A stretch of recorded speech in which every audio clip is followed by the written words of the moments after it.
الحمد لله نحمده ونستعينه ونستغفره ونؤمن به ونتوكل عليه ونعوذ بالله من شرور أنفسنا ومن سيئات أعمالنا من يهده الله فلا مضل له ومن يضلله فلا هادي له ونشهد أن لا إله إلا الله وحده لا شريك له ونشهد أن سيدنا ومولانا محمدا عبده ورسوله أما بعد فأعوذ بالله من الشيطان الرجيم بسم الله الرحمن الرحيم أفغير دين الله يبغون وله أسلم من في السماوات والأرض طوعا وكرها وإليه يرجعون۔ یہ سورہ آل عمران کی 63 نمبر کی آیت کریمہ ہے۔ اللہ رب العزت فرماتے ہیں، اب کیا یہ لوگ اللہ کے دین کے علاوہ کسی اور دین کی تلاش میں ہے؟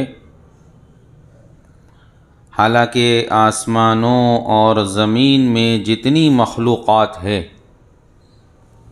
ان سب نے اللہ ہی کے آگے گردن جھکا رکھی ہے، کچھ نے خوشی سے اور کچھ نے ناچار ہو کر، اور اسی کی طرف وہ سب لوٹ کر جائیں گے۔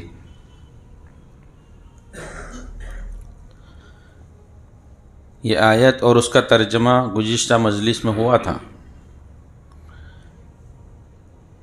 اس کی کچھ تشریح سمجھ لیتے ہیں۔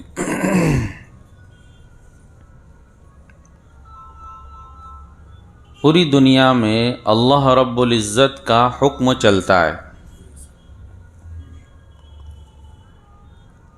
اللہ رب العزت کے حکم کے آگے کسی کی کچھ نہیں چلتی۔ اب یوں سمجھے کہ اللہ رب العزت نے جتنی مخلوقات پیدا کی ہیں، یہاں ذکر فرمایا کہ زمین اور آسمانوں میں اللہ کی جتنی مخلوقات ہے،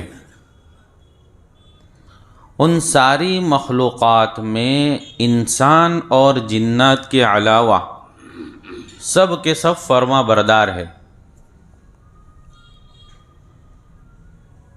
چاہے زمین ہو، چاہے آسمان ہو، سورج ہے، چاند ہے، ستارے ہیں، وہ اپنے وقت پہ نکل رہے ہیں، اپنے وقت پہ ڈوب رہے ہیں۔ یہ سارا جو نظام ہے اللہ نے پیدا کیا ہوا ہے، یہ سب کے سب اللہ کے حکم کے آگے سر جھکائے ہوئے۔ ایک انسان اور جنات ہی ہے جس میں دو پارٹی ہو گئی، فرما بردار اور نافرمان۔ جو اللہ پر اور اس کے رسول پر ایمان لایا اس کو مسلمان کہا گیا، اور جو ایمان نہیں لایا اس کو غیر مسلم کہا گیا۔ اب اللہ رب العزت کے جو حکم ہے اس کی بھی دو قسمیں۔ ایک تو اللہ کا حکم تشریعی ہے، شریعت کا حکم، جیسے نماز پڑھو، روزہ رکھو، حج کرو، زکوٰۃ دو۔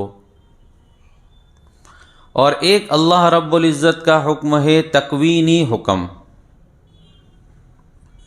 کہ اللہ رب العزت جو ارادہ کر لیتے ہیں تو بس وہ ہو جاتا ہے۔ اس تکوینی حکم کے اندر ساری مخلوقات، اس میں انسان ہے، جنات ہے، سب آ گئے۔ وہ اللہ کے سامنے سر جھکائے ہوئے ہیں، یعنی اس کے سامنے کسی کی کچھ نہیں چلتی۔ اب اللہ نے اس نے فرمایا کہ کچھ ایسے ہیں جو خوشی سے سر جھکاتے ہیں، یعنی اس کو مانتے ہیں، تسلیم کرتے ہیں، اور کچھ ایسے ہیں جو ناچار ہو کر سر جھکاتے ہیں۔ تکوینی حکم، جیسے اللہ رب العزت نے بیماری دے دی، ایک تکوین کے اندر لکھا ہوا ہے کہ یہ بیمار ہونے والا ہے، اب وہ جتنی بھی کوشش کر لے لیکن لکھا ہوا ہے کہ بیمار ہوگا تو بیماری آ کر رہے گی، اس میں فرما بردار ہو نافرمان ہو ہر ایک کو جو ہے سر جھکانا پڑے گا، بیماری میں مبتلا ہونا پڑے گا۔ مالداری کا آنا، غربت کا آنا، ایک آدمی بہت محنت کرتا ہے لیکن کچھ کما نہیں سکتا، اللہ رب العزت نے لکھ دیا کہ اس کو اتنا ہی ملے گا، اور ایک آدمی محنت نہیں کرتا ہے اتنی لیکن اس کو خوب مل رہا ہے، تو یہ سب تکوینی نظام ہے، اس کے آگے سب لوگ سر جھکائے ہوئے ہیں۔ اللہ رب العزت نے جتنے نبی بھیجے، ہر نبی کو، رسول کو تشریعی حکم دیے، احکامات دیے۔ ایک نبی گزرے ہیں حضرت خضر علیہ السلام، جن کو عام طور سے لفظ خضر استعمال ہوتا ہے، حالانکہ وہ اصل لفظ ہے خضر۔ حضرت موسیٰ علیہ السلام کو حکم ہوا، سورہ کہف میں اس کا واقعہ بیان کیا گیا۔ حضرت موسیٰ علیہ السلام تلاش کرتے ہوئے ان کے پاس پہنچتے ہیں اور ان کے ساتھ ایک سفر ہوتا ہے۔ اب اللہ رب العزت نے ان کو تکوینی نظام سمجھایا تھا، اس کے احکام بتلائے تھے،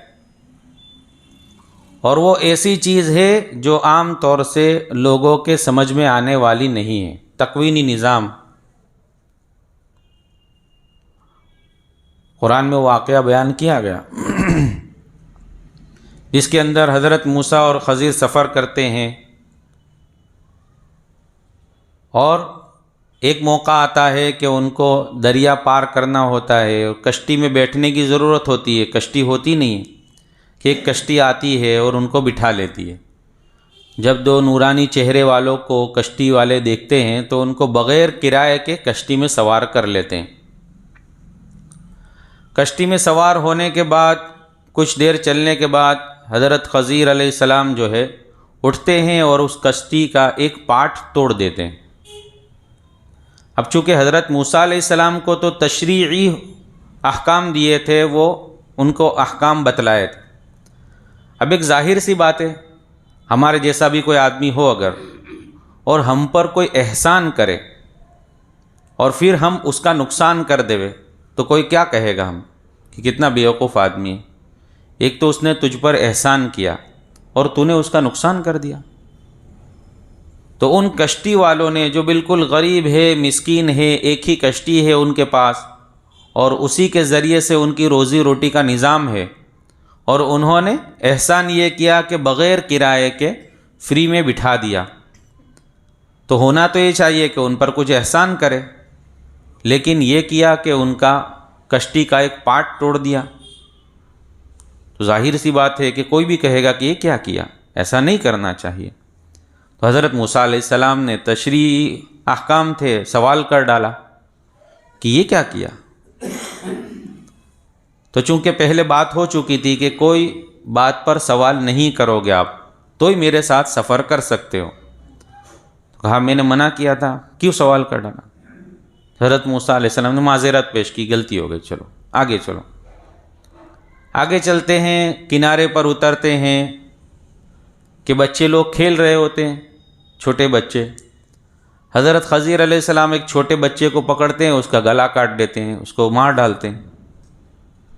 حضرت موسیٰ علیہ السلام پھر دیکھتے ہیں کہ بچے چھوٹے چھوٹے ہیں، کھیل رہے ہیں، تو ظاہر سی بات ہے کوئی بھی آدمی ہوگا وہ یوں کہے گا کہ یہ کیا کیا، چھوٹے معصوم بچے کھیل رہے ہیں، ان میں سے ایک بچے کو مار ڈالا۔ پھر اسی طرح ایک بستی میں وہاں پہنچتے ہیں اور بستی والے کھانا نہیں کھلاتے ہیں، تو جب جا رہے ہوتے ہیں ایک دیوار گر رہی ہوتی ہے، حضرت خضر علیہ السلام اس کو درست کر دیتے ہیں ہاتھ لگا کر، تو وہاں بھی حضرت موسیٰ علیہ السلام سوال کر لیتے ہیں۔ خلاصہ یہ ہے کہ پھر اس کے بعد حضرت خضر اس کی تشریح فرماتے ہیں کہ ایسا کیوں کیا. تو اس کی تشریح میں فرماتے ہیں کہ وہ کشتی ایسی جگہ جا رہی تھی جہاں کا بادشاہ ظالم، اور وہ جو بھی کشتی کو، نئی کشتی کو دیکھتا، اچھی کشتی کو دیکھتا تو وہ لے لیتا تھا، اور جس کی ہوتی تھی اس کو باہر نکال کر وہ کشتی پر قبضہ کر لیتا. تو میں نے اس کا پارٹ اس لیے توڑ دیا تاکہ وہ ظالم بادشاہ دیکھ کر یوں سوچے کہ یہ تو ٹوٹی ہوئی ہے، اس کو چھوڑ دو. تو وہ غریب اور مسکین لوگوں کی پوری کشتی بچ جاوے، اس لیے میں نے ایسا کیا. یہ تکوینی نظام جو عام طور سے لوگوں کو سمجھ میں آنے والا نہیں ہے.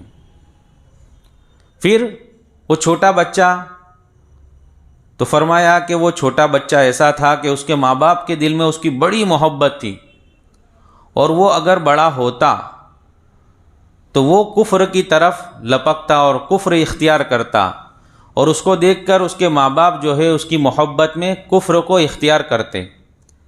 تو میں نے چونکہ وہ نوبت ہی نہ آوے اس لیے اس کو ختم کر دیا کہ بچہ بڑا ہی نہ ہوئے، تاکہ اس کی محبت میں اس کے ماں باپ کا ایمان جو ہے ختم نہ ہو جاوے.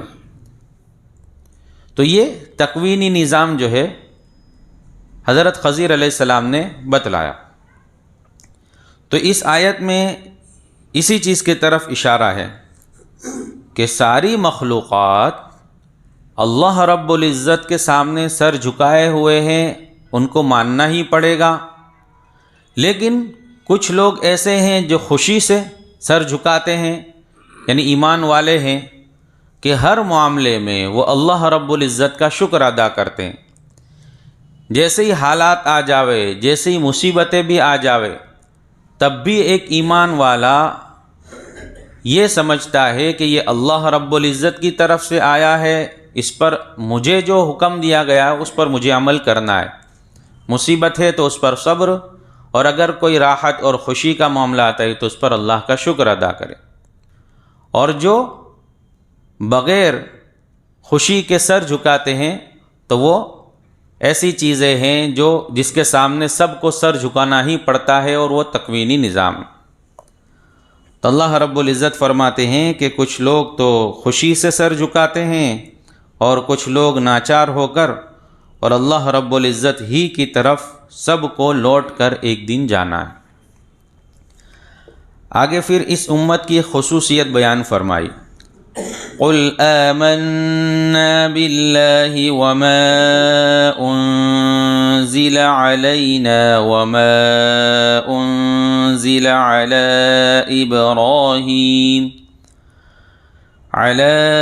إبراهيم وإسماعيل وإسحاق ويعقوب والأسباط وما أوتي موسى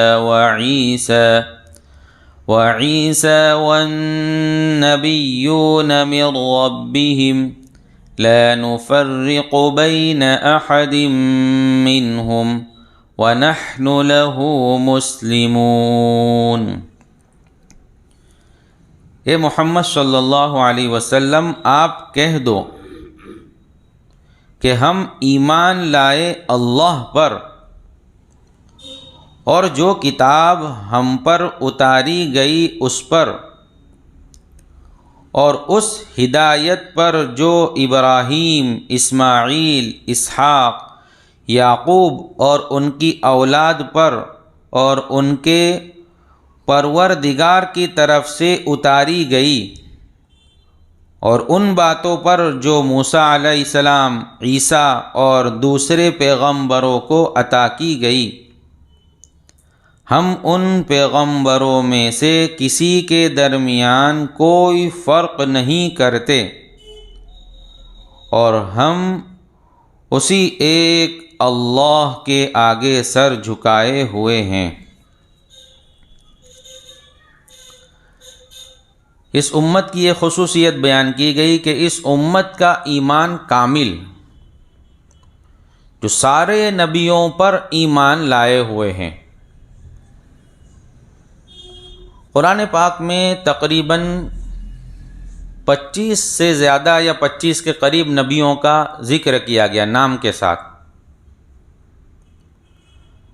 لیکن ان کے علاوہ بہت سے نبی دنیا میں آئے۔ جیسے حدیث میں آیا ہے کہ ایک روایت میں ہے کہ 1,24,000 اور ایک میں ہے کہ 2,24,000 نبی دنیا میں تشریف لائے۔ تو ہمارا ایمان یہ ہے کہ اللہ رب العزت نے دنیا میں جتنے نبی بھیجے، کم و بیش 1,24,000 یا 2,24,000، یعنی اس کے قریب قریب جتنے بھی نبی بھیجے، ہر نبی کو ہم مانتے ہیں، ہر نبی پر ہم ایمان لاتے ہیں، یہ ہمارا ایمان۔ لیکن ہم عمل کریں گے صرف شریعت محمدیہ پر، جو آخری نبی ہمارے تشریف لائے اور جو کتاب قرآن پاک لے کر آئے، جو شریعت لے کر آئے، ہم عمل صرف اسی پر کریں گے۔ یہودی لوگ وہ بھی اللہ کو مانتے ہیں، لیکن صرف موسیٰ علیہ السلام کو مانتے نبیوں میں۔ نصارہ لوگ اللہ کو مانتے ہیں، لیکن وہ نبیوں میں صرف عیسیٰ علیہ السلام کو مانتے ہیں۔ اور ہمارا ایمان یہ ہے کہ ہر نبی سچے تھے، ہر نبی برحق تھے، ہر نبی جو اللہ کی طرف سے انہیں کتاب دی گئی تھی، شریعت دی گئی تھی، قانون دیے گئے تھے، وہ سب حق پر تھے۔ ہم سب پر ایمان لاتے ہیں، جس کو یوں کہا جاتا ہے کہ مدرسے میں بچوں کو ایمان مجمل اور ایمان مفصل یاد کرایا جاتا ہے۔ حالانکہ یہ ایسی چیز ہے جو قبر میں جانے تک کا سبق ہے، بچپن کا سبق نہیں ہے، بلکہ قبر میں جانے تک کا یہ سبق ہے کہ وہ ان ساری تشریحات پر جو ہے ایمان لاوے۔ آمنت باللہ وملائکتہ وکتبہ ورسلہ والیوم الآخر والقدر خیرہ وشرہ من اللہ تعالی والبعث بعد الموت۔ یہ سارے بنیادی عقائد بیان کیے گئے کہ ہم سارے نبیوں کو مانتے ہیں، فرشتوں کو مانتے ہیں، اللہ کی کتاب کو مانتے ہیں، جتنی کتابیں بھی اللہ رب العزت کی طرف سے آسمان سے اتری، ان ساری کتابوں کو ہم مانتے ہیں، ان پر ایمان لاتے ہیں۔ لیکن اب عمل صرف قرآن پاک ہی پر ہوگا، شریعت محمدیہ ہی پر عمل ہوگا۔ اب عمل کے اعتبار سے وہ ساری کتاب منسوخ ہو چکی، عمل صرف اسی شریعت محمدیہ پر ہوگا۔ یہاں تک کہ اللہ کے رسول صلی اللہ علیہ وسلم نے ایک موقع پر فرمایا کہ اگر حضرت موسیٰ علیہ السلام بھی اس زمانے میں آ جاوے، یعنی میری امت میں آ جاوے، تو ان کو بھی میری ہی لائی ہوئی شریعت پر عمل کرنا پڑے گا، تب جا کر ان کو بھی نجات ملے گی۔ یعنی وہ بھی اب اپنی شریعت پر عمل نہیں کر سکتے، بلکہ ان کو بھی اسی شریعت پر عمل کرنا پڑے گا، تب جا کر ان کو نجات مل سکتی ہے۔ تو اس کے اندر وہ سارے نبیوں کے نام اور اس کے ساتھ اللہ رب العزت نے ذکر فرمایا کہ ہم ان سارے نبیوں پر جس کا نام لیا گیا، ابراہیم علیہ السلام اور اسماعیل علیہ السلام، اسحاق اور یعقوب، اور اسی طرح موسیٰ اور عیسیٰ، ان تمام نبیوں کو ہم مانتے ہیں، ان پر ایمان لاتے ہیں، لیکن عمل تو صرف اس قرآن ہی پر کیا جائے گا۔ آگے اللہ رب العزت فرماتے ہیں وَمَن يَبْتَغِ غَيْرَ الْإِسْلَامِ دِينًا فَلَن يُقْبَلَ مِنْهُ وَهُوَ فِي الْآخِرَةِ مِنَ الْخَاسِرِينَ۔ اور جو کوئی شخص اسلام کے سوا کوئی اور دین اختیار کرنا چاہے گا تو اس سے وہ دین قبول نہیں کیا جائے گا، اور آخرت میں وہ ان لوگوں میں شامل ہوگا جو سخت نقصان اٹھانے والے ہیں۔